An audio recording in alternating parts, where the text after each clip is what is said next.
Ya, selawat bertangkai salam tak lupa, tak henti-hentinya juga kita kirimkan ke hadirat baginda beliau Nabi besar Muhammad sallallahu alaihi wasallam, yang kita mengharapkan dengan wasilah dan fadilahnya kita semua mendapatkan syafaatnya dan diakui sebagai umatnya fi yaumil qiyamah. Amin ya rabbal alamin. Hadirin teman-teman yang dirahmati oleh Allah, pada kesempatan di sore hari ini alhamdulillah kita akan melanjutkan pelajaran daripada materi PAI, di mana pada pembahasan di sore hari ini mengenai pengembangan mutu pembelajaran PAI, teman-teman. Pengembangan mutu pembelajaran PAI, ya kan?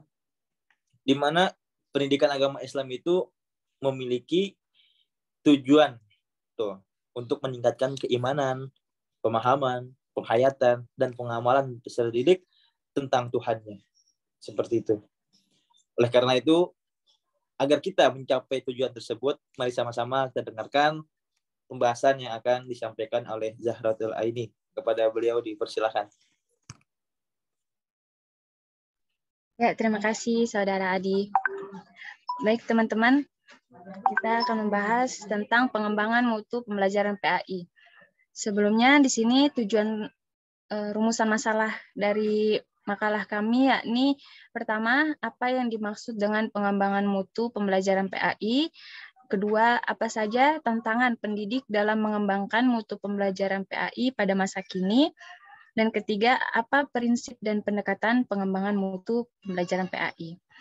Baik, yang pertama yakni A, pengertian pengembangan mutu pembelajaran PAI.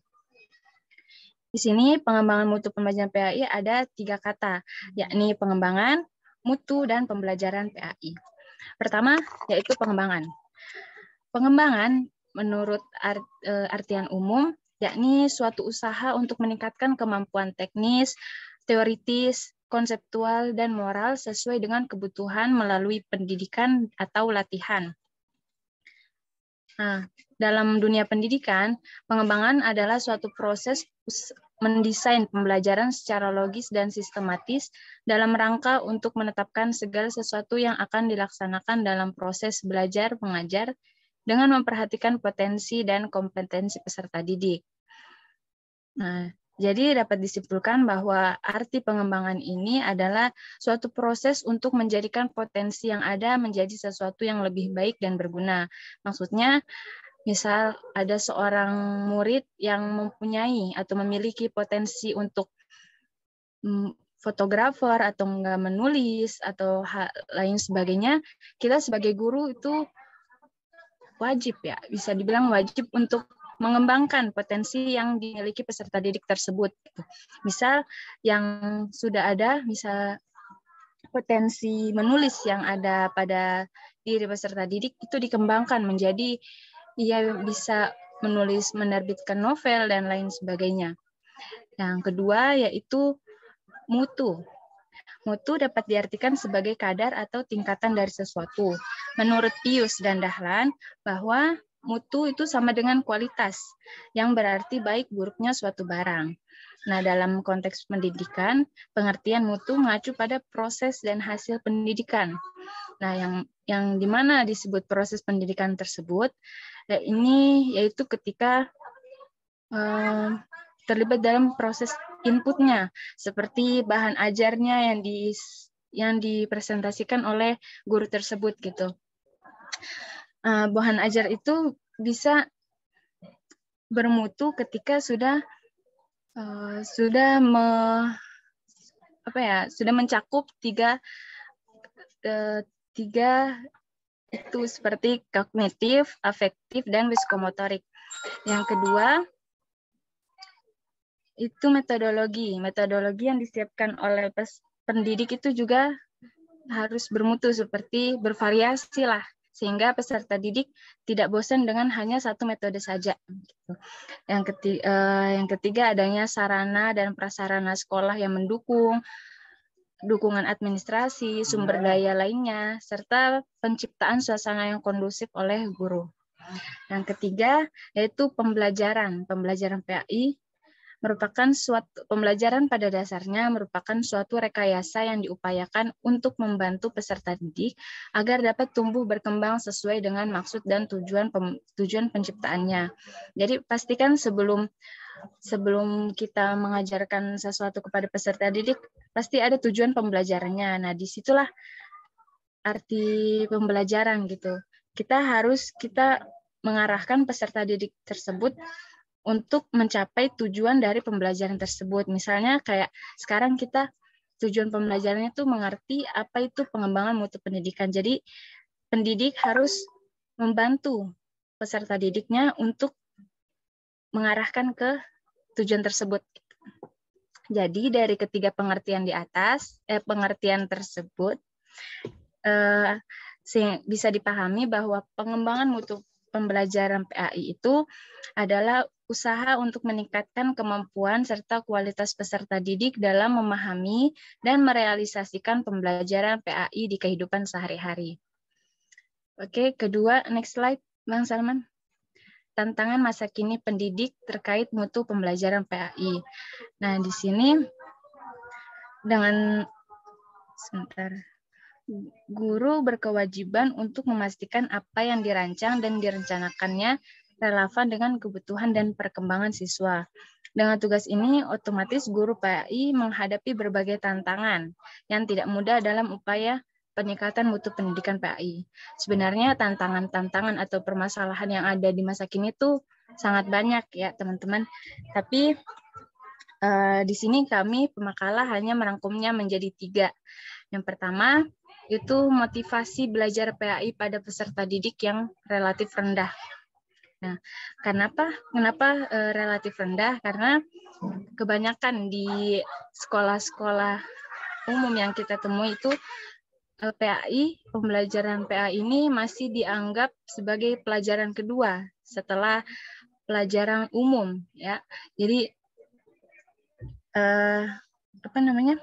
bisa kita lihat ya, ketika di sekolah-sekolah itu sekolah lebih mengutamakan pelajaran umum, pelajaran seperti matematika, itu yang sering dilomba-lombakan, yang menjadi kebanggaan lembaga tersebut, sekolah tersebut gitu, ketika memenangkan prestasi gitu. Jadi terus yang kedua juga dalam pelaksanaan ujian sekolah, kalau dulu kan masih ada ujian nasional gitu, itu sekolah bisa bela-belain bukan menyewa ya, kayak mengambil guru privat dari luar untuk mengajarkan, untuk memahamkan peserta didiknya sampai benar-benar paham gitu tentang pelajaran umum. Nah, sedangkan PAI hanya kayak seputar di formalitas aja gitu di dalam kelas. Jadi dari situlah peserta didik lebih menggampangkan pelajaran PAI daripada pelajaran-pelajaran umum lainnya gitu. Yang kedua, dukungan lingkungan dan pemangku sekolah belum optimal. Keberhasilan kegiatan belajar mengajar juga sangat tergantung kepada lingkungan peserta didik, lingkungan keluarga peserta didik. Nah, jadi lingkungan di sini yang dimaksud adalah lingkungan keluarganya. Ya. Lingkungan keluarga itu sangat berpengaruh besar terhadap proses belajar yang dijalani peserta didik. Dukungan keluarga terhadap peserta didik dalam menjalani proses belajar sangat dibutuhkan dalam upaya mencapai hasil pembelajaran yang maksimal. Jadi realitanya di zaman sekarang itu banyak orang tua yang ketika anaknya sekolah ya pokoknya menyerahkan seluruh 100%-nya itu kepada sekolah gitu. Tapi dari orang tua, dari keluarga ya hanya nggak ada partisipasinya, maksudnya kurang untuk minimal menanyakan apa yang dipelajari hari ini tuh masih sangat kurang orang tua gitu. Padahal dari lingkungan keluarga itulah yang sangat berpengaruh dalam pembelajaran siswa, pembelajaran peserta didik. Nah, yang ketiga, keteladanan dan profesionalisme guru PAI yang kurang. Nah, ini Keteladanan merupakan kunci utama dalam menanamkan nilai keimanan dan ketakwaan terhadap Allah Subhanahu wa taala. Dengan menampilkan berbagai bentuk aplikasi dari keimanan dan ketakwaan, orang yang melihatnya akan langsung mampu meniru perbuatan baik tersebut tanpa sulit memahaminya. Keteladanan merupakan salah satu metode dalam menanamkan nilai-nilai agama yang paling efektif. Menyampaikan materi pendidikan agama Islam yang seharusnya lebih banyak melalui peneladanan, sehingga nilai-nilai kebenaran itu tidak hanya eksis pada tataran kognitif saja. Lebih jauh, profesionalisme guru PAI dibutuhkan untuk memastikan semua proses pembelajaran dan peneladanan berjalan dalam koridor semestinya. Saat ini masih banyak ditemui profesionalisme yang lebih menitik beratkan pada aspek administratif, belum pada esensi tugas dan fungsi selaku guru PAI yang diemban. Gitu. Oke, sekian dari sekian dari pembahasan saya. Akan dilanjutkan oleh Saudara Adi Nur Rahman. Silakan, Adi. Oke. Terima kasih untuk Saudari Zahratul Aini. Ya kan. Lanjut slide berikutnya. Oke, kita masuk pada prinsip dan pendekatan yang baik digunakan untuk pengembangan mutu pembelajaran PAI, teman-teman. Nah, bicara masalah prinsip pembelajaran itu apa sih, teman-teman? Ada yang tahu nggak? Wah, berarti nggak ada yang baca makalah saya nih, parah nih, nggak ada yang tahu nih. Kan baru dikirim. Apa perlu saya tunjuk nih buat menjelaskan? Ya, prinsip pembelajaran itu, teman-teman. Mohon maaf ya sebelumnya ya, ada yang tes mic nih. Mohon maaf ya. Karena musola saya lagi bermasalah mic-nya, jadi lagi dites dulu. Kamar. Ya, prinsip pembelajaran itu adalah landasan berpikir, teman-teman. Landasan berpijak dengan harapan dan tujuan pembelajaran yang kita ajarkan itu tercapai dan tumbuhnya proses pembelajaran yang dinamis dan terarah. Itu yang maksud daripada prinsip mengembangkan mutu pembelajaran PAI. Nah, apa saja sih prinsip tersebut? Prinsip pembelajaran secara umum itu meliputi pertama adalah perhatian dan motivasi. Perhatian tuh. Perhatian dan motivasi itu sangat membantu dalam prinsip-prinsip pembelajaran, teman-teman. Kenapa? Karena perhatian itu mempunyai peranan yang penting dalam kegiatan belajar. Karena jika peserta didik mempunyai perhatian yang besar mengenai apa yang ia pelajari, maka peserta didik dapat mengarahkan diri kepada tugas yang akan diberikan, melihat masalah-masalah yang akan diberikan, memilih dan memberikan fokus pada masalah yang harus diselesaikan. Itu daripada perhatian. Nah, perlu juga adanya motivasi. Ya kan, motivasi itu sebagai tenaga yang menggerakkan dan mengarahkan aktivitas seseorang. Di mana motivasi ini mempunyai kaitan yang erat dengan minat. Sehingga peserta didik yang memiliki minat terhadap suatu bidang studi, ya kan, tentu cenderung tertarik perhatiannya, dan dengan demikian timbullah motivasi untuk mempelajarinya. Jadi penting tuh prinsip pembelajaran yang pertama adalah perhatian dan motivasi. Lalu kedua ada keaktifan, teman-teman. Keaktifan. Nah, menurut pandangan psikologi ya, keaktifan ini adalah anak itu merupakan makhluk yang sangat aktif. Kenapa? Karena anak mempunyai dorongan untuk berbuat sesuatu, mempunyai kemauan dan aspirasi sendiri. Kenapa? Karena belajar tidak bisa dipaksakan oleh orang lain dan juga tidak bisa dilimpahkan pada orang lain juga. Jadi harus kita sendiri yang aktif. Ya, karena belajar hanya mungkin terjadi apabila anak itu sendiri yang mengalami, bukan orang lain atau bukan kita diwakilkan, bukan, tapi kita sendiri yang aktif. Seperti itu. Lalu yang ketiga itu masuk keterlibatan langsung atau pengalaman. Ya jelas di sini.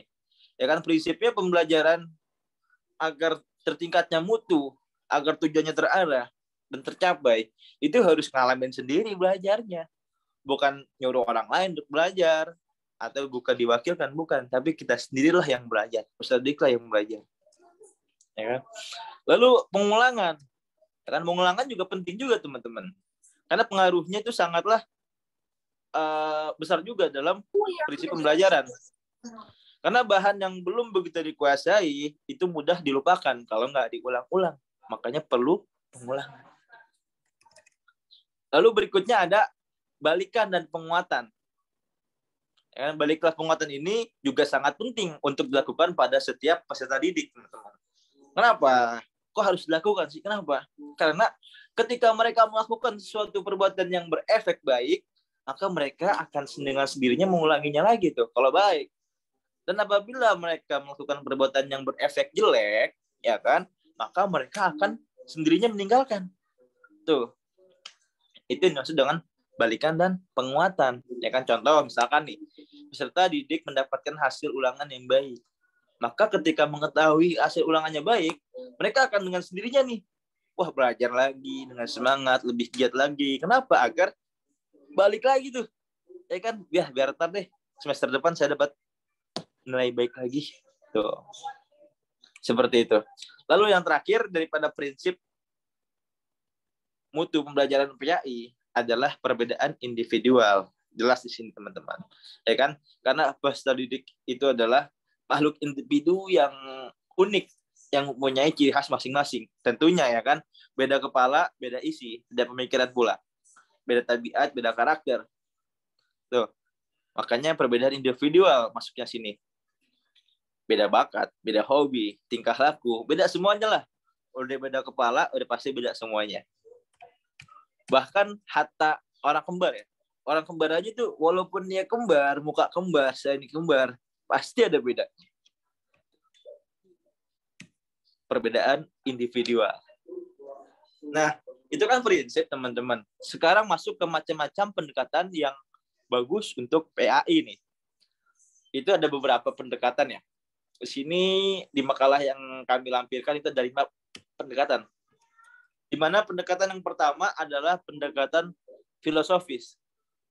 Nah, dalam pembelajaran PAI teman-teman, pendekatan filosofis itu diartikan sebagai studi proses tentang pendidikan yang didasari dengan nilai-nilai ajaran agama Islam tentunya. Di mana menurut konsep filosofis itu berdasarkan Al-Quran dan Sunnah.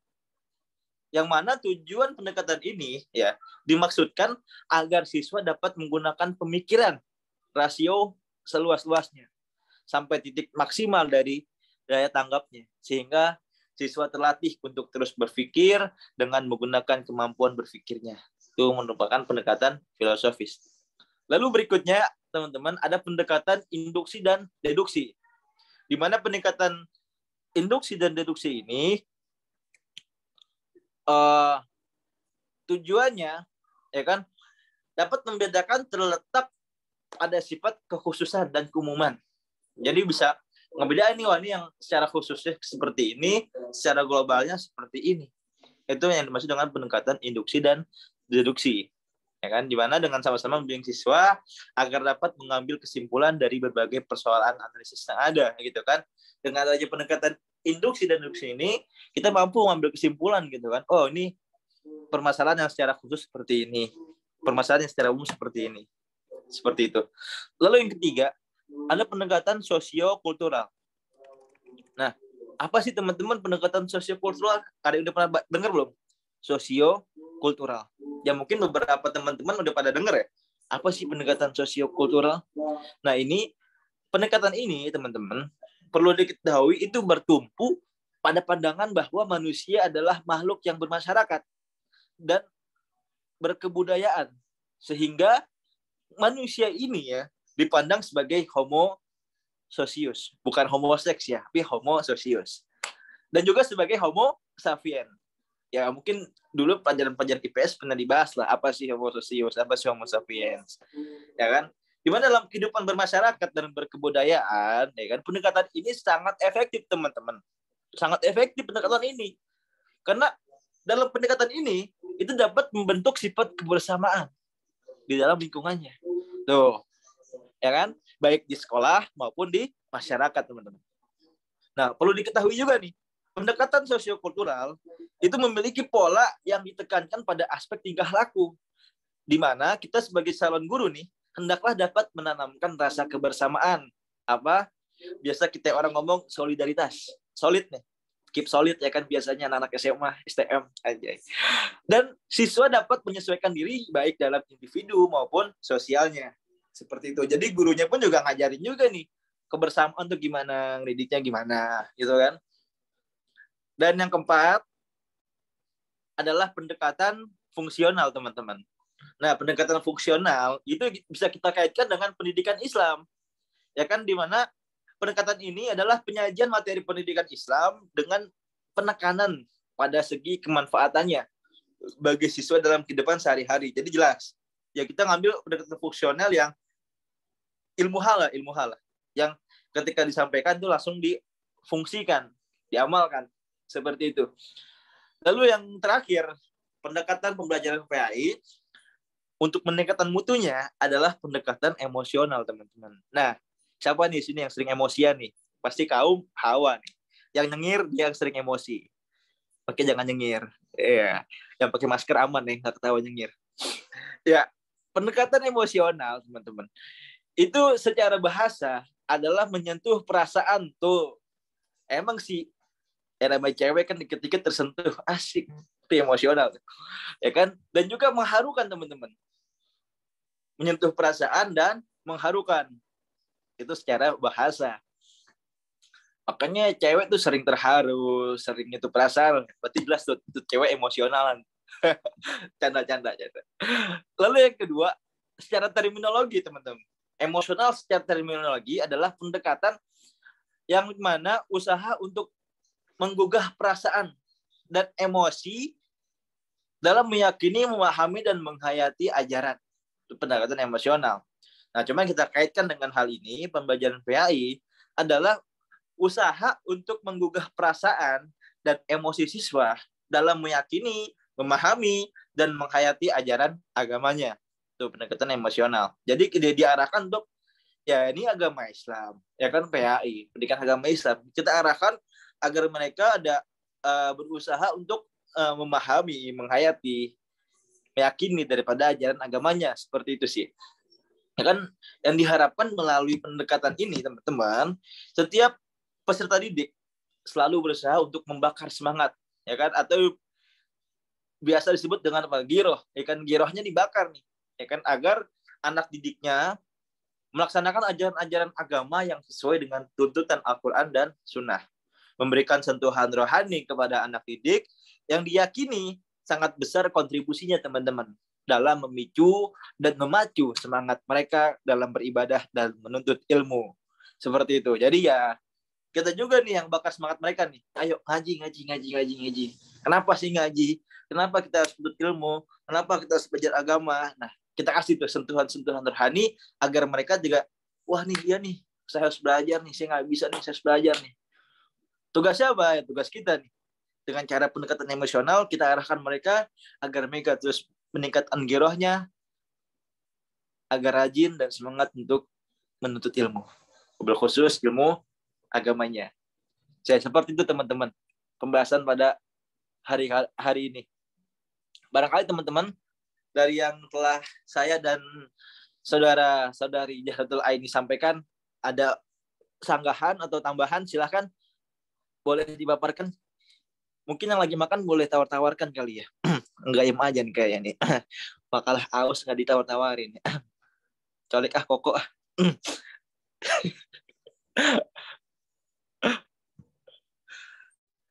Dikirim lewat WhatsApp aja. Wih, bisa deh. Kita saya share deh alamat rumah saya.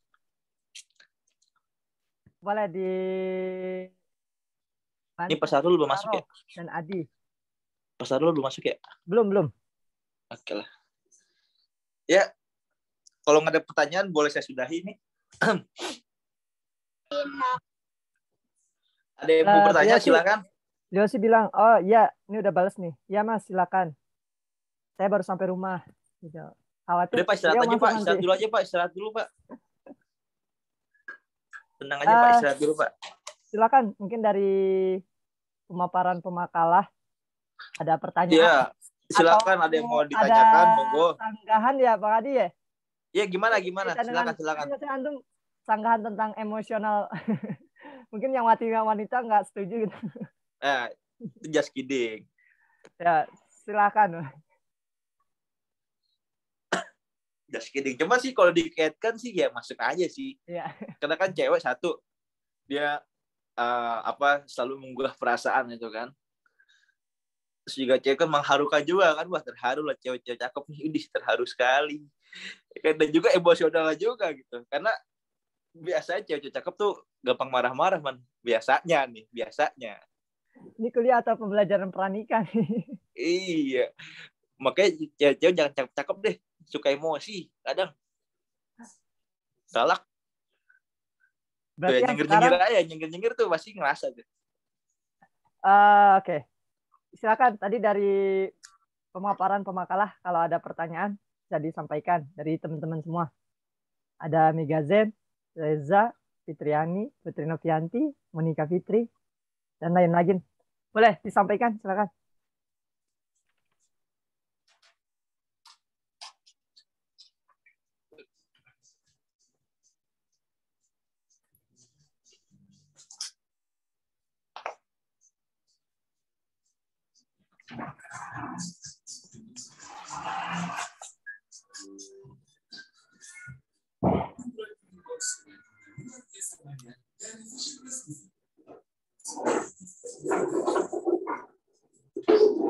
Ini udah paham semua kayaknya nih, Mang ya.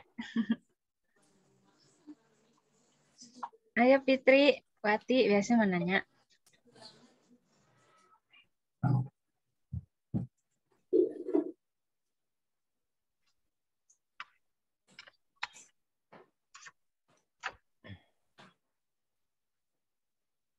Ya teman-teman gimana?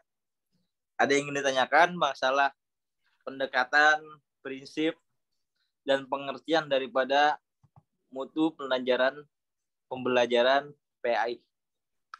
Pengembangan mutu pembelajaran PAI, teman-teman.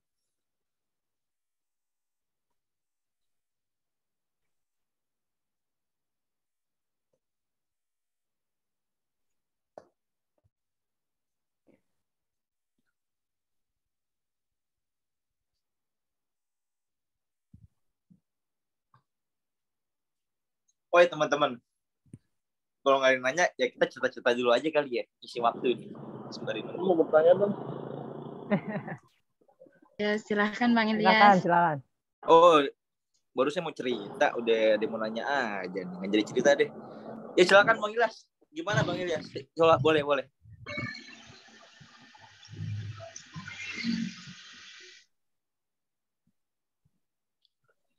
Halo Bang Ilyas.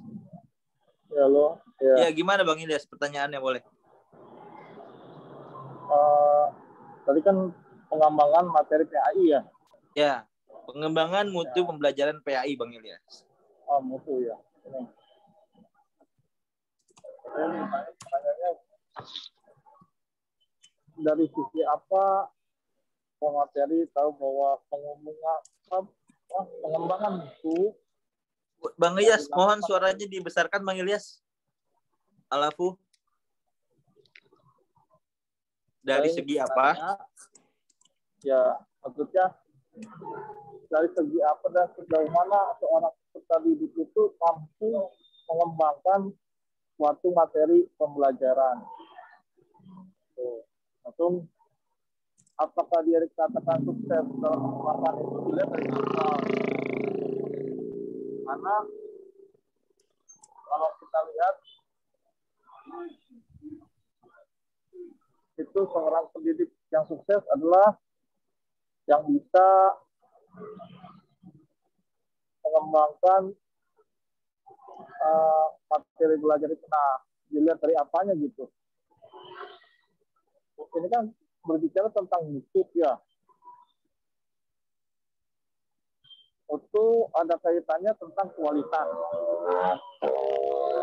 Pasti ada kaitannya tentang kuantitas, yaitu berupa angka. Nah,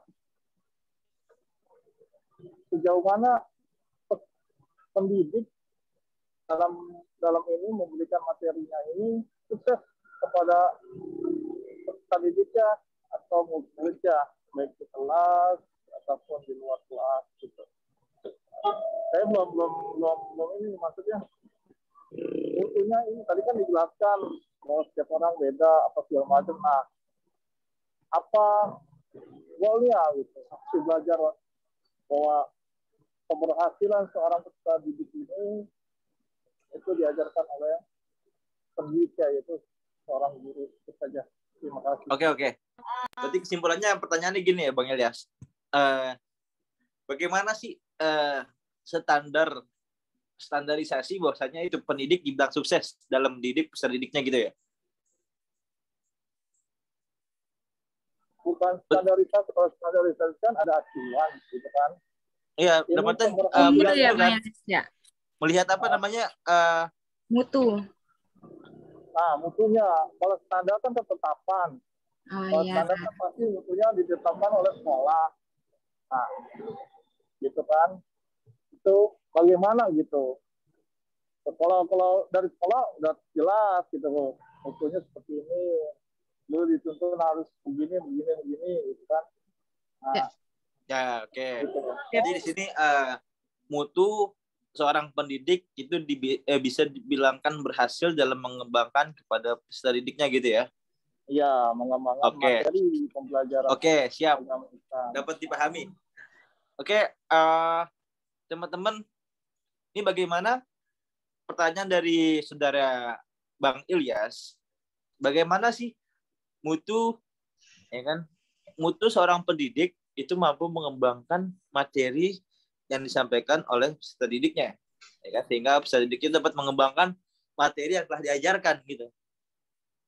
Ya mungkin untuk pemakalah yang membahas mengenai pengertian mutu boleh disampaikan, silakan. Oke. Ya gimana? Langsung dijawab aja ya Bang ya. Iya, silakan.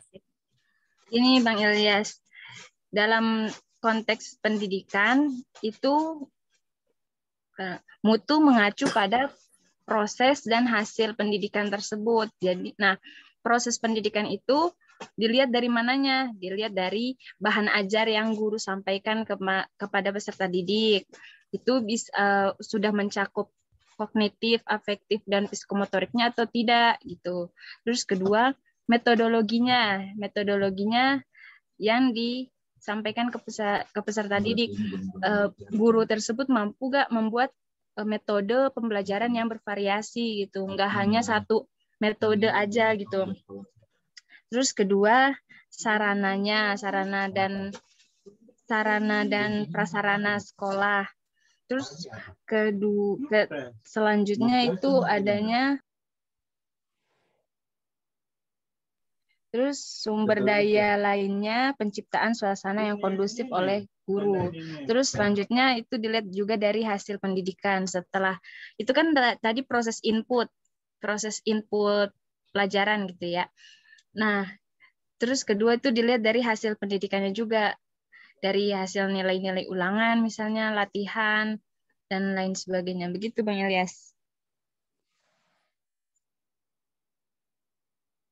Mungkin teman-teman ada yang mau menambahkan? Gimana Bang Ilyas? Halo.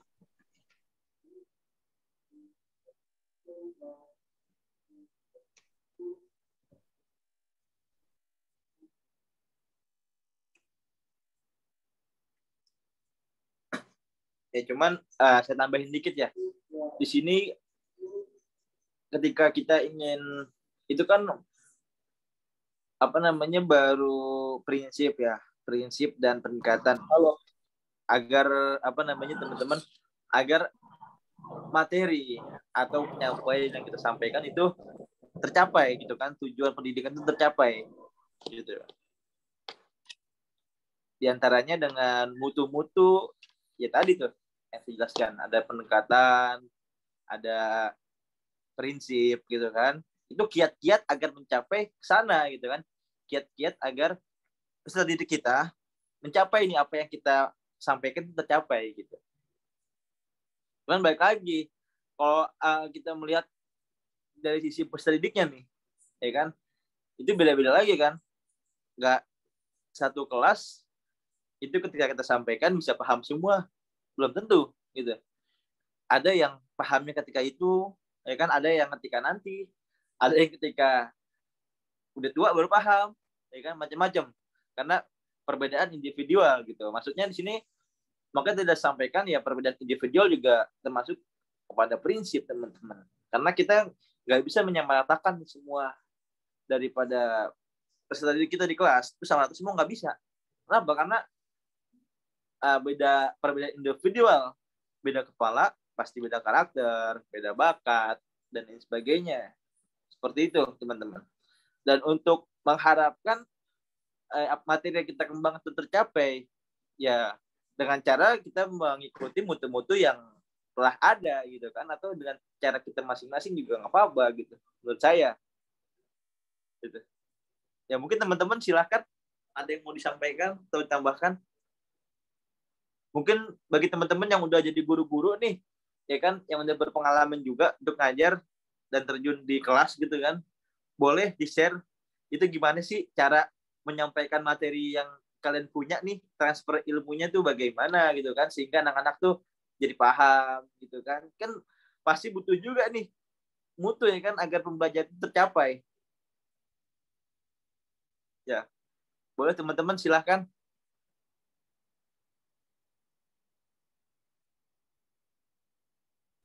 Alhamdulillah Ustadz Syahrullah sudah bergabung ke Makalah. Oke.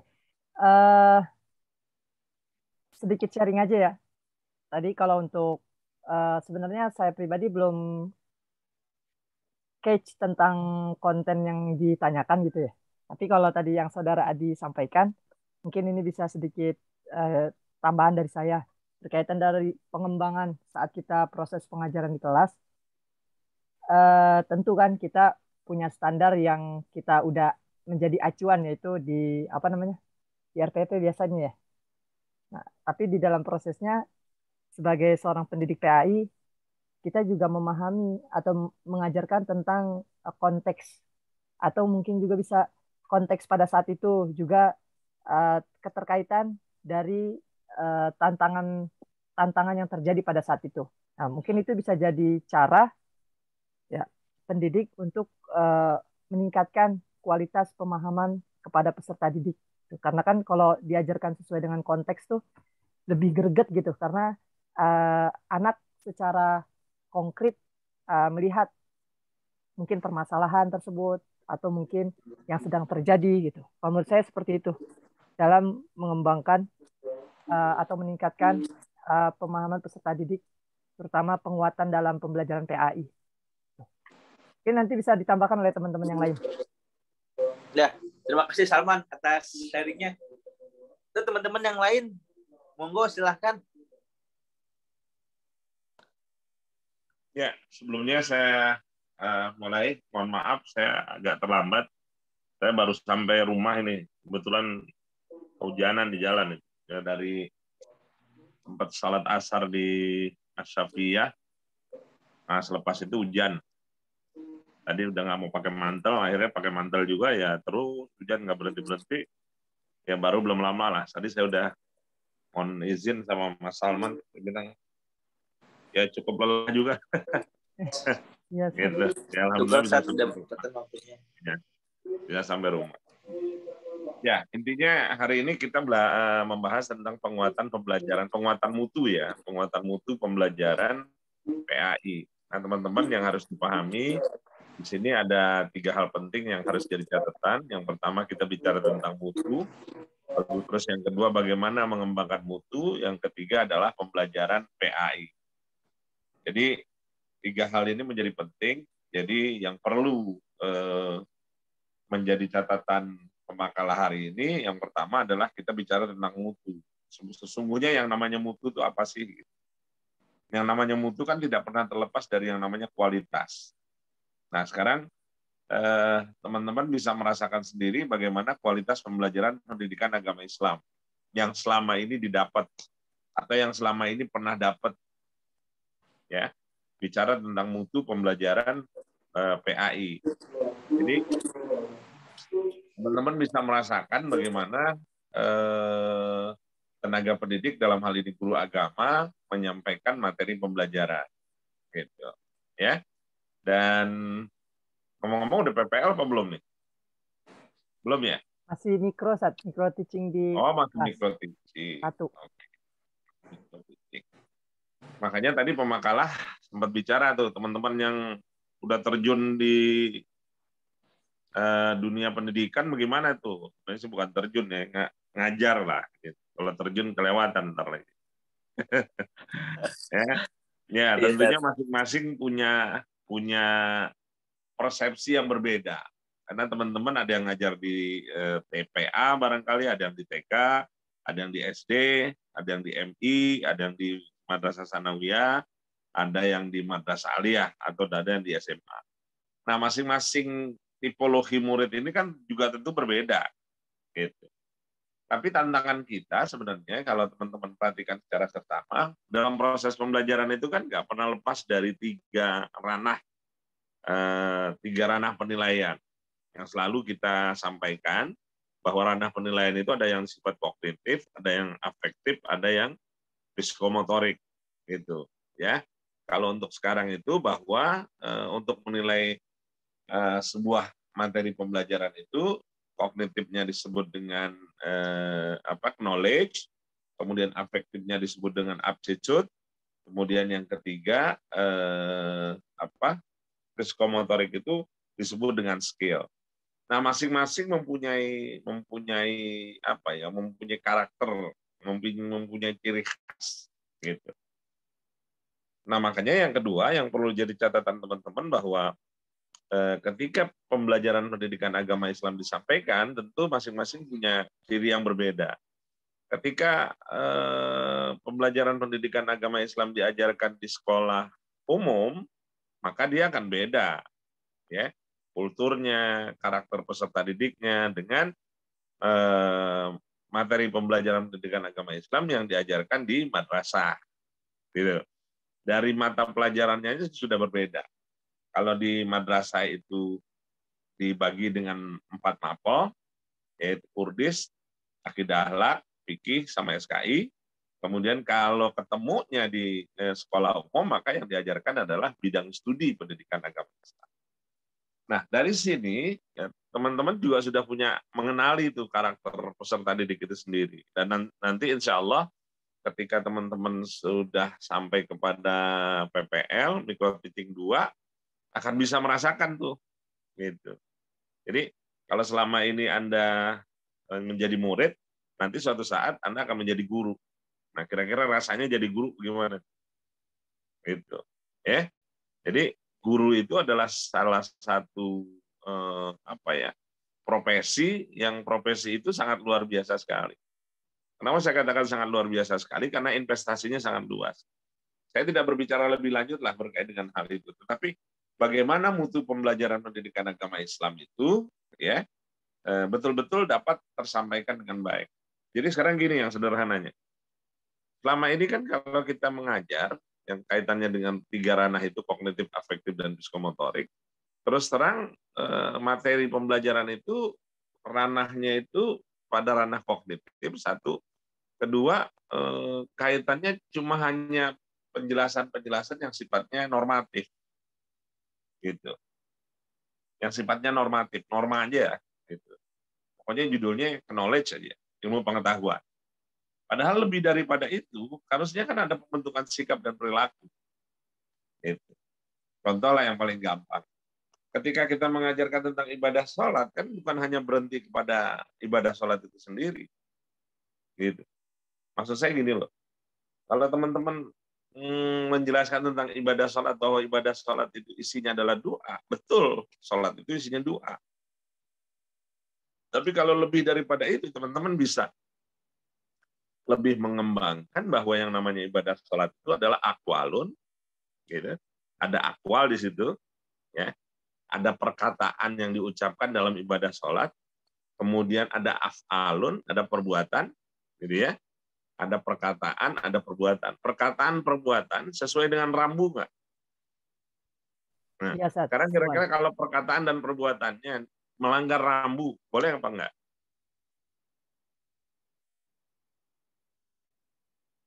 Kalau perkataannya tidak sesuai dengan rambu pagunya, sesuai dengan standar operasional prosedurnya, gimana? Batal atau enggak? Batal. Iya. Kenapa di sholat itu nggak berani mengucap selain bacaan-bacaan sholat?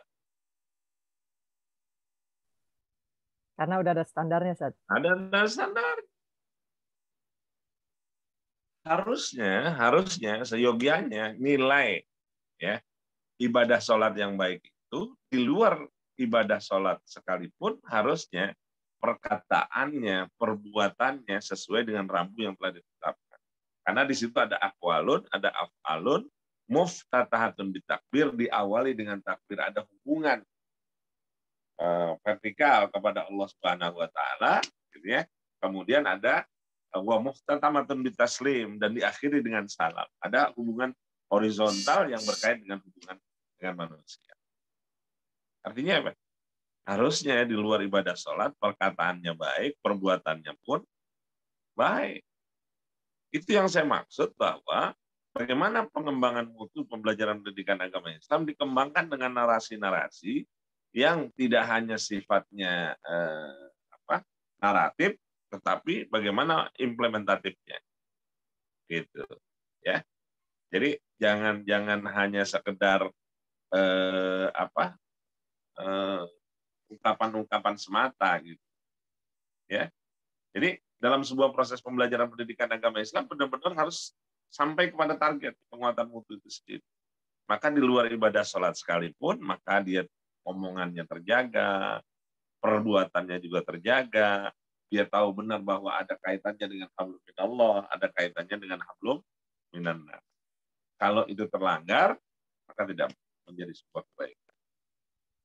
Nah, itu salah satu bagaimana pengembangan mutu pembelajaran. Jadi si gurunya itu sendiri gitu ya, menempatkan dirinya itu sebagai konselor gitu, sebagai pendamping yang bisa memberikan kebaikan-kebaikan dalam sebuah proses pembelajaran, dan guru itu sendiri mampu mengembangkan jati dirinya menjadi sesuatu, menjadi hal yang lebih penting. Gitu.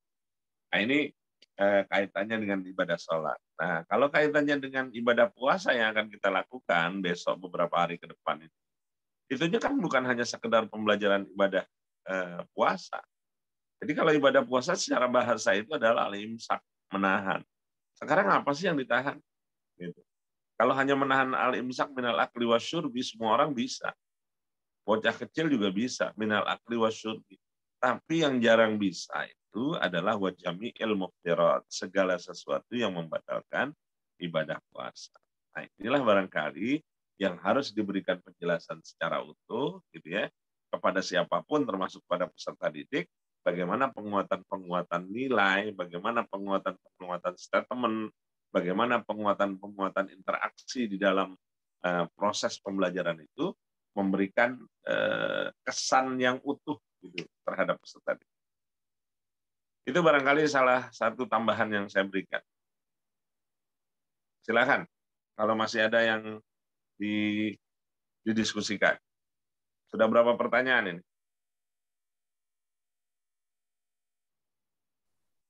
Tadi baru satu, Set. Oh, baru satu. Ya, Oke. tapi jawabannya cukup lebar, jadi tadi banyak yang dibahas juga. Oke. Silakan dilanjut. Masih ada nggak? Tadi sih yang disampaikan juga satu, Set. Jadi sudah selesai untuk pertanyaannya. Ini kalau ada teman-teman yang ingin bertanya, boleh disampaikan kepada pemakalah. Ngomong-ngomong itu udah selesai belum? Yang kemarin untuk mini research. Judul-judulnya. Judul-judulnya belum, Set. Belum. Coba dong. Jadi ini kan selama ibadah puasa, gitu. Kira-kira teman-teman silahkan di lingkungan sendiri aja deh, nggak usah jauh-jauh, gitu. Anda bisa melihat atau bisa meneliti dalam lingkup yang kecil lah. Lihat di sekitar Anda bagaimana ibadah puasanya, bagaimana takjilnya, kemudian bagaimana qiyamul lailnya, kemudian bagaimana infak dan sedekahnya, gitu. Nah itu diamati itu, gitu. Nanti diamati, Anda cari konsep yang sesungguhnya dari yang Anda amati itu. Jadi kalau sholat tarawih, sesungguhnya sholat tarawih itu kayak gimana sih? Yang sesuai dengan tuntunan daripada tuntunan Rasulullah Sallallahu Alaihi Wasallam. Dan nanti Anda lihat, amatin. Dan ternyata kan kalau tarawih yang Anda amati itu, kalau tarawih di pekan pertama itu kan masih penuh ya masjid, bahkan nggak muat ya. Nah kemudian nanti Anda lihat pekan kedua, ada perubahan nggak? Pekan ketiga ada perubahan nggak? Pekan keempat lebih berubah lagi. Nah berarti kan Anda perlu cari, ada apa sih masalahnya? Kenapa justru di pekan keempat yang justru dihadirkan yang namanya malam Lailatul Qadar, tapi sesungguhnya orang nggak pernah berebut. Pernah berebut nggak? Di penghujung 10 akhir Ramadan itu pada berebut nggak ke masjid? Sepi saat. Nah, ya itu. Nah itu yang perlu Anda gali. Ada apa sih? Itu. Coba Anda lihat lagi budaya ngabuburit. Kenapa sih masih ada ngabuburit? Siapa sih mempopulerkan ngabuburit? Terus apa sih yang dicari dari ngabuburit? Terus siapa aja sih peserta ngabuburit? Iya kan? Coba diamati. Ada nggak di lingkungan Anda yang hal-hal yang berkaitan dengan ngabuburit? Ada. Oke. Terus yang selain ngabuburit, yang pada subuh, ada nggak kira-kira yang jalan-jalan tuh pada subuh? Jadi tren nggak apa nggak? Iya, Sat. Iya. Siapa yang banyak jalan-jalan pada subuh? Bocah gede apa bocah kecil? Bocah, Hah? bocah, mentah. Nah, makanya tanyain, kenapa ya? Dilarang nggak sama orang tuanya? Apa yang dia cari di waktu subuh itu? Padahal kan yang bagusnya harusnya dia duduk gitu pada subuh, nungguin suruk. Nah, ada nggak budaya suruk di lingkungan Anda? Nanti dia mendapatkan sholat sunnah 2 rakaat, namanya sholat sunnah isyraq. Dia melaksanakan sholat sunnah isyraq, pahalanya setara dengan orang melaksanakan umroh secara sempurna. Tapi pertanyaannya banyak yang nyari apa enggak? Enggak, Sat. Iya kenapa itu? Itu harus kita cari.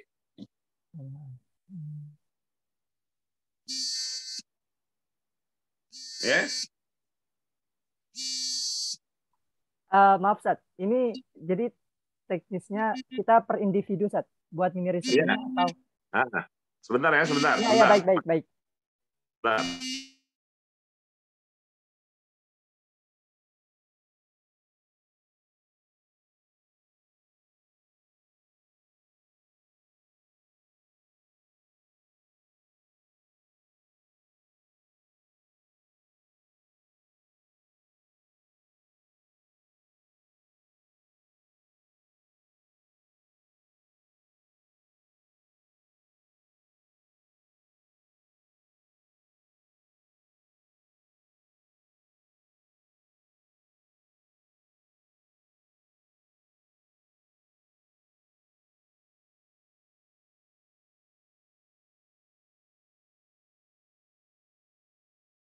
Ya, Mas.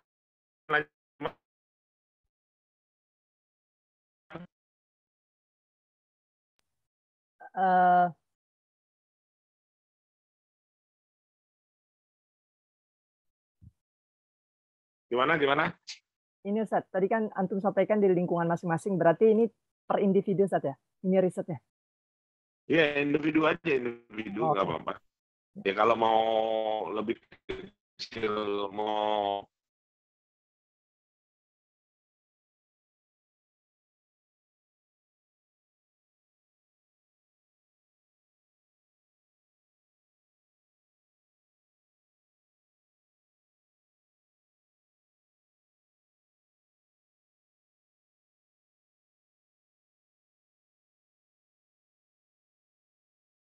ya, Mas.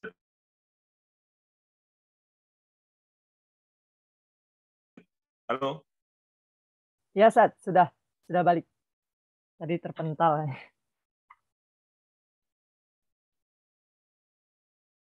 Gimana?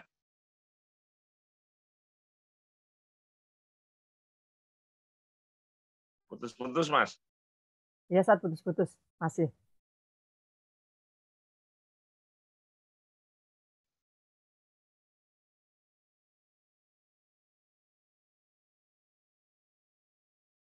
Jadi intinya silahkan mau sendiri boleh, mau berdua juga nggak apa-apa. Tapi datanya ya.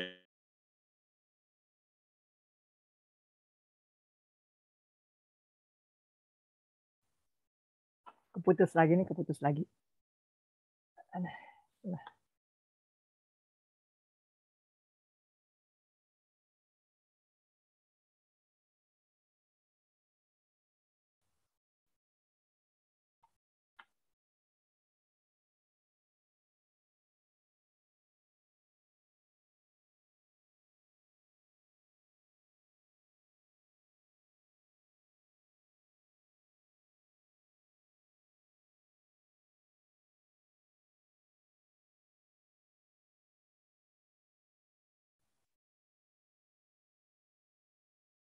Berarti nanti teman-teman bisa disiasatin ya untuk mini risetnya.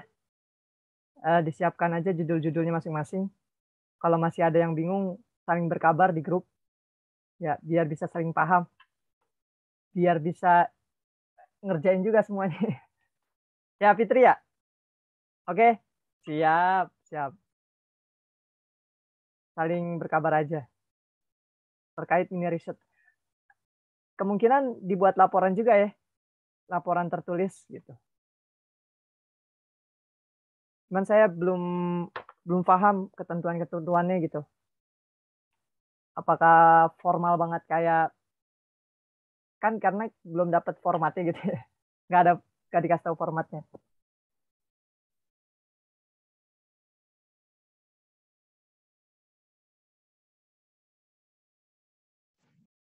Oke, mungkin saya stop dulu recordnya.